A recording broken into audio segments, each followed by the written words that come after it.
E paz, que vocês estejam reinando em vida e em perfeita vitória. Sejam todos bem-vindos a mais uma reunião com a Igreja de Cristo. Você não está na igreja, nós somos a Igreja de Cristo, amém? Tá um pouquinho alto aí, irmão? Ei, som, tá ótimo. Queridos, eu quero deixar aqui uma pequena reflexão sobre o foco da nossa fé. Daqui a pouco nós vamos retornar aí louvando e adorando ao Pai. O foco da nossa fé. Em quem de fato nós temos depositado a nossa confiança, a nossa esperança, as nossas convicções. O foco da nossa fé, ela não pode estar nas circunstâncias da vida. Se as coisas estão fluindo, então eu acredito que Deus está se agradando e eu estou agradando a Deus, porque tudo está dando, tudo muito certo, obrigado. Mas e quando as coisas não estão fluindo positivamente? Quando as coisas não estão me beneficiando, quando as coisas não estão me favorecendo, será que eu perco a minha convicção? Será que eu perco de fato a fé no autor da vida, simplesmente porque eu estou vendo as coisas opostas às minhas vontades? Nós não podemos perder isso. Lucas capítulo 8, no versículo 22 em diante, Jesus acalma a tempestade, diz assim: E aconteceu que em um daqueles dias entrou Jesus no barco com os seus discípulos. Entrou com quem? Com os seus discípulos. Jesus não entrou no barco com estranhos. Jesus não entrou no barco com desviados. Jesus não entrou no barco com quem não tinha experiências religiosas. Jesus entrou no barco com os seus seguidores, com aquelas pessoas que ouviam diariamente. Versículo 23. E navegando eles, adormeceu. Jesus adormeceu, ele estava ali na sua humanidade e ele foi tirar um cochilo. E sobreveio uma tempestade de vento no lago, e encheu de água, e estavam todos em perigo. 24. E chegando-se a ele, os discípulos chegaram a Jesus, despertaram dizendo: Mestre, mestre, perecemos. E ele, Jesus, levantando-se, repreendeu o vento e a fúria da água, e cessaram-se, e fez grande bonança. Versículo 25, Jesus fez uma pergunta.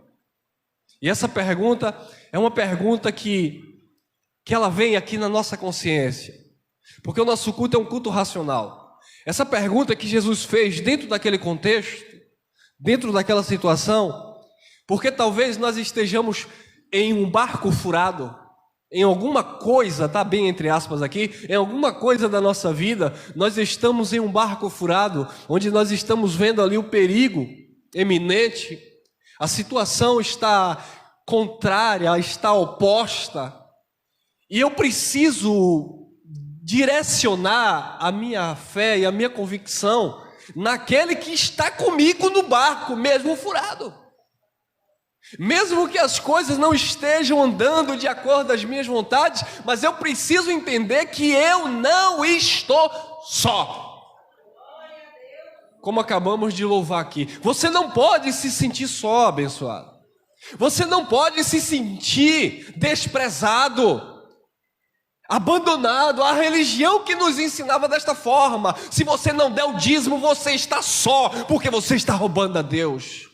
Se você não participar da campanha, você está só, porque você não está sacrificando. Se você não jejuar, você está só, porque Deus não está se agradando. E isso entrava na nossa mente com tamanha força, que nós, mesmo sendo templo do Espírito, achávamos que estava só. E Jesus sempre esteve conosco, mesmo no barco furado da religião. mesmo entrando as águas, os perigos da religião, Jesus sempre esteve conosco. Nós nunca estivemos só. O profeta Isaías disse: ainda que uma mãe abandone o seu próprio filho que amamenta, todavia o Senhor jamais abandonará o seu povo. E a pergunta do versículo 25 foi: disse-lhe Jesus: onde está a vossa fé? Ele entrou no barco com quem? Com os discípulos. Os vendavais, a tempestade, a água entrou no barco que ele estava com os discípulos. Humanamente falando, Jesus também estava em perigo? Claro que sim. Da tempestade? Sim, porque ele estava dormindo. Mas ele estava dormindo, mas ele não tinha perdido o controle. Ele estava no controle de todas as coisas. Mas ele perguntou aos seus discípulos: onde está a vossa fé? Porque os seus discípulos já tinham o hábito de ouvi-lo diariamente. Os seus discípulos caminhavam com ele, que caminha com Deus tem experiência, abençoado. Não é uma pessoa que diz assim: eu vou visitar uma igreja, eu vou visitar a casa de Deus. Não. Quem caminha com ele é porque entende, conhece, confia, descansa. Não importa se é uma enfermidade, se é uma falta de emprego, se é isso, se é aquilo, não, ele está comigo e ponto final. Mas o barco está cheio de água. Problema do barco e da água: eu sei em quem eu tenho crido. Eu sei que eu tenho crido.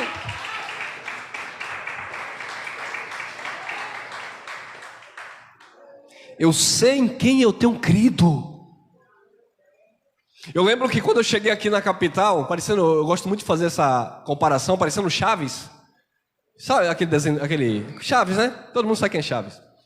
Com aquele bastãozinho nas costas e aquela sacolinha amarrada. Eu lembro que eu cheguei aqui mais ou menos assim, com a mochilinha com as minhas roupas e um colchão de 2 centímetros, aqueles colchonetezinhos, e jogava no chão da academia e dormia. E eu vivia daquele jeito. Os móveis que enfeitavam a sala da academia que eu morei, que eu passei um tempo quando eu cheguei no interior, era uma Bíblia e uma garrafa PET de 2 litros de água. Mas eu sempre soube que Cristo sempre esteve comigo naquele barco. Eu nunca me senti só, pelo contrário. Quanto mais eu me isolava dos problemas, quanto mais eu me isolava da religião, quanto mais eu me isolava das confusões, mais perto eu sentia Ele cuidando de mim. Aonde está a vossa fé? E eles, temendo, maravilharam-se, dizendo uns aos outros: quem é este que até os ventos e a água manda e elas obedecem? Como assim? Vocês agora me envergonharam. Quem é este? Quer dizer, os discípulos não conheciam, não sabiam quem era, andavam com ele, mas não conhecia. Assim estávamos nós na religião. Estávamos com ele, mas não conhecíamos ele. Porque o Deus que pregaram para cada um de nós era um Deus carrasco, um Deus vingador, um Deus que, se você não fosse para a casa dele, para a igreja, você era um desviado, ele não te amava. Um Deus que, se você não desse o dízimo, ele te deixava pobre, falido. E quando você vai olhar, os que mais dão os dízimos são aqueles que mais têm necessidades, porque deixa de desfrutar do que tem para dar para Deus. Mas esse Deus pregado é Mamon. É um Deus que ama as riquezas, não é o Deus da Bíblia. E os discípulos de Jesus disseram: quem é este? A religião e os religiosos estão perguntando: quem é esse Deus? Porque eles não conhecem. Domingo eles estão salvos porque estão na igreja. Segunda-feira eles estão semi-salvos. Terça-feira eles estão resgatando um pouco da unção. Quarta-feira, eu estou falando assim, se tivesse 3 reuniões por semana, quarta-feira eles vão se salvar de novo. Mas se eles não forem durante a semana ou durante o mês, aí pode ter certeza que um pé já está todo no inferno. como a religião diz. Porque é um Deus limitado às circunstâncias. É um Deus que os filhos de Deus não conhecem. Como os discípulos disseram: nossa, quem é este? Ele mandou o vento se acalmou. As águas. Aonde está a vossa fé? A tua fé, abençoado, não pode estar no homem ou nas tuas possibilidades. A tua fé precisa estar direcionada totalmente para Deus, independente das circunstâncias em que você se encontra. A tua fé não pode estar no QI, naquele que vai te indicar na empresa. A tua fé não pode estar naquele amigo ou naquela pessoa que te prometeu, disse: olha, eu vou honrar. Meu irmão, se a minha fé tivesse em pessoas que prometem, eu estava frito. Você não pode estar com a sua fé fundamentada em pessoas. A tua fé precisa estar focada no eterno, no Criador. Se eles estivessem com a sua fé, com a sua visão em Cristo, eles não teriam medo das circunstâncias do momento. Ah, tudo bem, a água está entrando aí no barco? Se preocupe não, rapaz, ele está aqui conosco. Ô Pedro, mas vai encher, viu Pedro? Rapaz, fique na sua. Você já viu, o homem mandou andar por cima das águas, eu andei. Mas João, está entrando água. Rapaz, fique na sua. Você não viu naquele dia como ele mandou lançar a rede e a gente pescou um bocado de peixe? Fica na sua, rapaz, confia. Mas não, veio o desespero. Estou desempregado e agora estou frito, o mundo vai se acabar. Tem gente que já sofre antecipadamente. Meu Deus do céu, ano que vem, o que é que eu vou fazer da minha vida? O quê? Ih, rapaz, estou tentando investir nesse negócio aqui, mas... rapaz, e se não der certo? Ô, abençoado, lance a rede, rapaz. Mas se entrar água, ele tira depois. Mas não tem mais nem menos, abençoado. Eu lembro que na época que eu era atleta de boxe, eu parava e pensava, lá com os meus 18, 19 anos, 25 anos, até 25 anos, eu dizia: rapaz, eu estou frito, não terminei, não concluí meu estudo, moro com minha vovó, não tenho nada. E aí o tempo foi passando, 24 anos, e eu digo: rapaz, não tenho nenhuma bicicleta. Eu fui comprar uma bicicleta com 23 anos. Tudo na minha vida aconteceu, humanamente falando, mais tarde. Eu dizia: rapaz, não vou casar. Será que um dia eu vou ser pai? Será que um dia eu vou ter uma casa? Será que um dia... E aquilo me corroía por dentro. Porque a minha fé não estava no Criador, a minha fé só estava no esporte. É ali que eu vou arrancar meu dinheiro, é ali que eu vou conquistar. E eu ficava, sabe, sendo influenciado pelos homens. Você vai conseguir, você vai viajar, você vai conquistar. E aquilo me jogava para cima. E aí, eu vim aqui para Salvador e digo: tá vendo? Eu vou conseguir. E aí, quando eu fui para o pessoal aqui da Mão de Pedra, aí eu conheci o Popó e tal. E eu lembro que uma vez ele me deu uma carona até aqui no Encontro das Águas. E eu lembro como hoje que ele fez uma pergunta para mim. O pessoal me chamava lá de Van Damme. Ele disse: Van Damme, você está precisando de quê? Eu digo: glória, eu sou crente. Estou andando com um cara aqui que está observando os meus passos na luta. Perguntou do que eu estou precisando. Eu disse: rapaz, eu preciso fazer umas lutas aí pela confederação para ganhar um dinheiro e tal. Ele disse assim: traga seu currículo todo das lutas que eu vou organizar isso aí para você.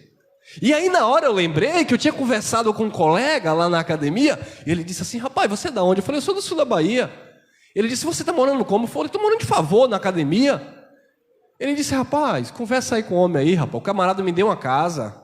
Eu digo: sério? Mas na hora, papai do céu, eu era do sistema mesmo. Na hora, papai do céu já dizia: você não vai ter nada que o homem, que você vai pedir. Não. Eu falei: não vou falar nada disso. Eu falei: não, meu irmão, só quero lutar aí para ganhar meu trocadinho. Mas eu lembrei na hora, fala aí que não tem como se manter aqui, que está precisando de uma moradia, o cara vai organizar aí para você. Eu não. Porque o Espírito já ministrava na minha vida. Porque eu tinha que depender e colocar minha fé exclusivamente nele. E não no homem. E depois que eu comecei a exercitar isso, eu comecei a ver as coisas acontecendo. Conheci minha digníssima esposa, eu digo, oh, glória. Quem nunca pensou que ia casar, a mulher bateu o olho no varão aqui e já ficou apaixonada.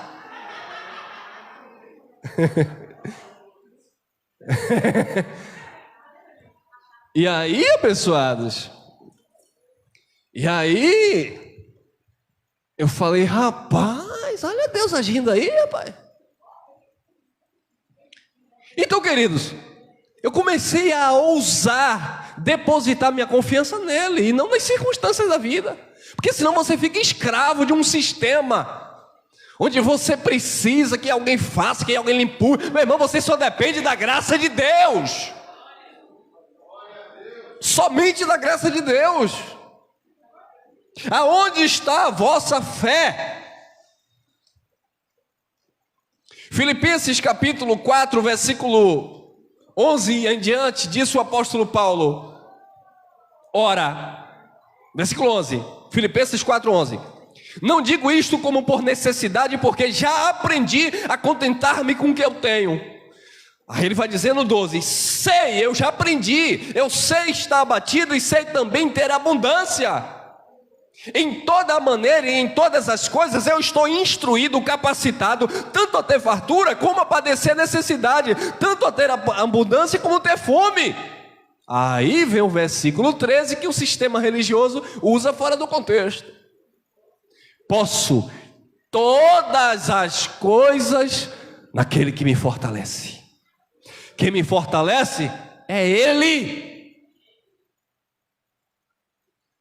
E aí a religião nos ensinou, levanta a mão, toma posse da vitória, levanta a chave. Por quê, pastor? Porque você pode todas as coisas naquele que te fortalece. Não, irmão, não tem nada a ver uma coisa com a outra. Você pode todas as coisas. Você pode passar fome e dar glória a Deus. Você pode passar frio e dar glória a Deus. Você pode olhar para os quatro cantos e não ver nada, mas ver a graça de Deus. Era isso que Paulo enxergava. Foi sob esse contexto que ele disse: eu posso todas as coisas naquele que me fortalece. Se precisa de força é porque está fraco. E quem é que vai te fortalecer, irmão? Quem é que vai nutrir a tua fé, se não o conhecimento do Eterno? Quem vai te encher de graça, se não o Criador? Paulo estava também em um barco furado, onde as tempestades entravam lá, as águas entravam lá, ia em um canto, apedrejamento, entrava no mar, naufrágio. Será que eu não estou agradando a Deus?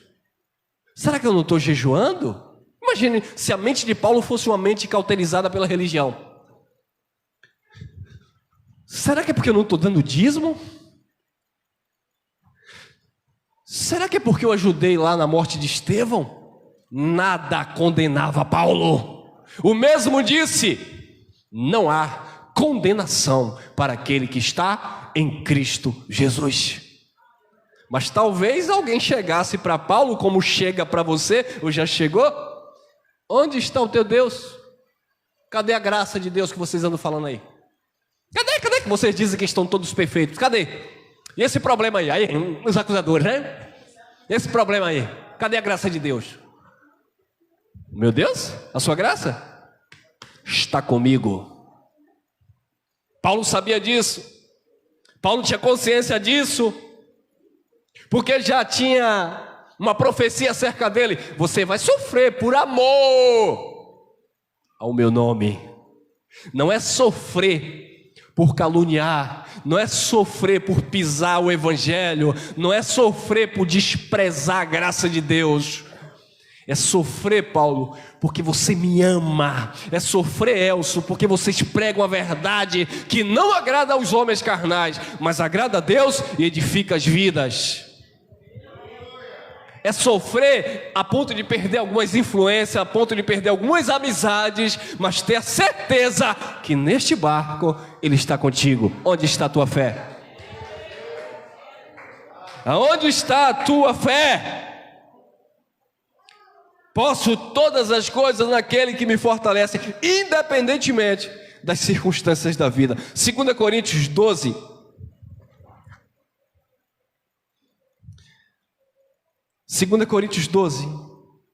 Versículo 7 em diante.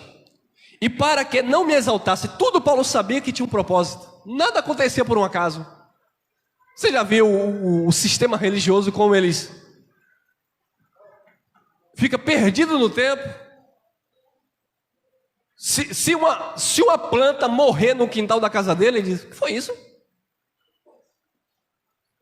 Se um bicho, um animal morrer, ele diz assim: ih, rapaz, isso aqui foi uma seta maligna que dava na minha vida, mas como a minha vovó dizia, se tiver um animal, vai para o animal para não pegar em você. O misticismo, a crendice.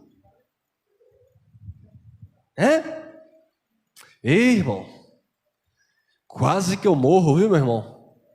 Mas se não fosse a graça do Pai abençoado.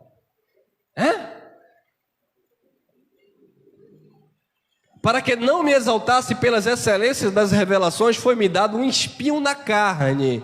Paulo sabia que no espírito ele estava perfeito, consciência com Deus, em paz, reinando em vida, não devia satisfação para pastor, para padre, para ninguém. Você é desviado, não está na igreja, você é desviado, não dá o dízimo, você é desviado, não vai para o monte, você não jejua, você não paga o preço às madrugadas. Paulo não estava nem aí. Paulo disse: eu estou com Deus.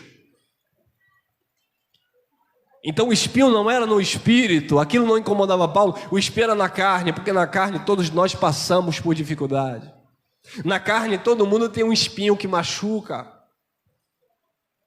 Na carne todo mundo tem um opositor, abençoado. Na carne todo mundo tem algo que tira a paz. E aí o espinho vai sair, mas não vai sair de jeito nenhum. Pelo contrário, o espinho vai te fortalecer. Vai dizer: pode vir, espinho, pode vir. Eu já estou calejado com as experiências da vida.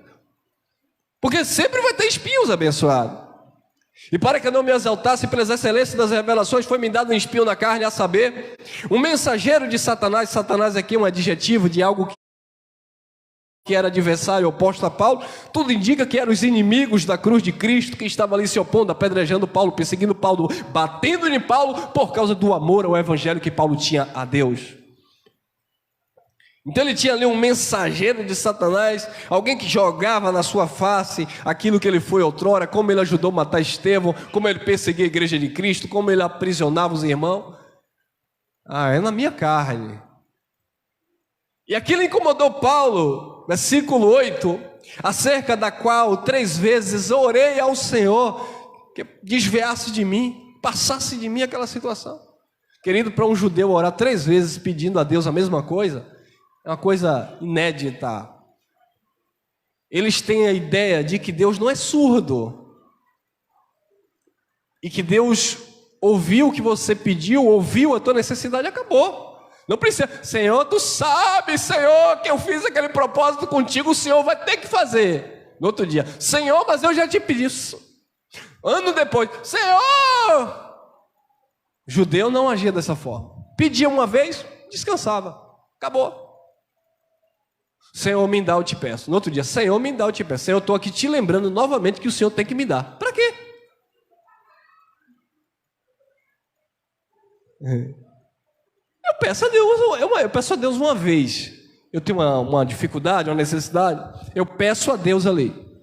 Certa feita eu fiz uma oração a Deus, uma confissão de fé. Eu não preciso falar para vocês que você não tem nada a ver com isso, não é da conta de vocês. Falei: Senhor, tira de mim essa situação, Senhor, mas está me machucando. Eu lembro que eu chorava, ficava desesperado. E como eu era um religioso, claro, aí eu ia ali, ai, Torabachara, ele me canta. Aí ia em outro lugar, o pastor vai te dar vitória. Aí você vê essas palavras de efeito, você já vai linkando uma coisa com a outra. Olha, é sobre aquilo que eu orei, vai ver que não tem nada a ver, e não tem mesmo. Era uma coisa sua com Deus, era uma coisa minha com Deus. Senhor, resolve essa situação aqui que está complicado. Mas aí você ouve as profetadas. Ó, varão, Deus tem uma promessa na sua vida, Ele vai cumprir. Aí você já, associou. Eita, Deus revelou, é sinal que vai dar certo. Mas não era aquilo.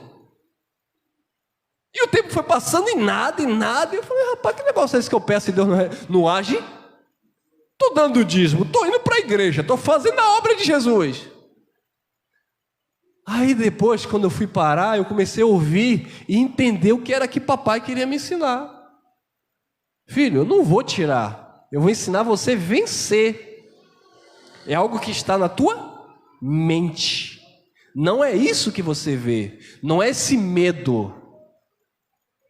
Não é esse bloqueio. Isso que está te desesperando. E eu falei, rapaz, e não é que é verdade? Eu comecei a me conscientizar. Falei, peraí, não é Deus que vai... Aí alguém chega e diz, é porque eu sou drogado e agora eu aceitei Jesus. Senhor, tira de mim a vontade dessa droga.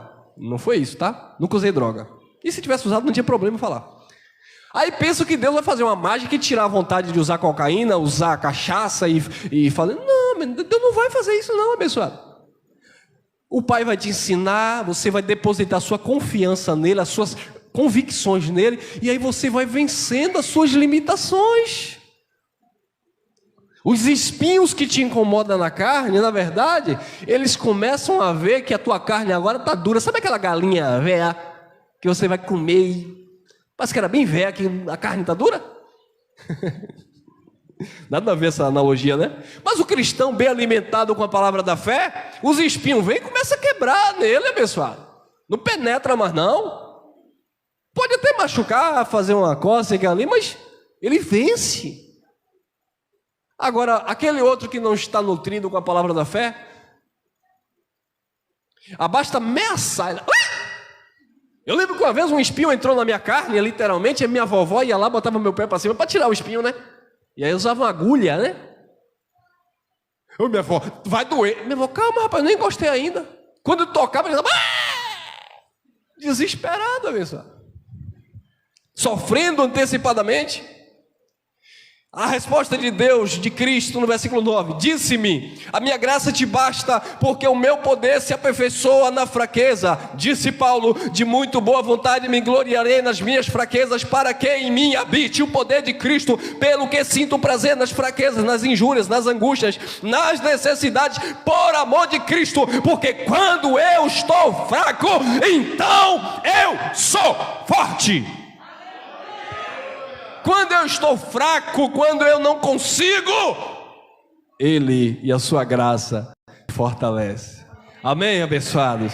Fique aqui com essa reflexão para o teu coração.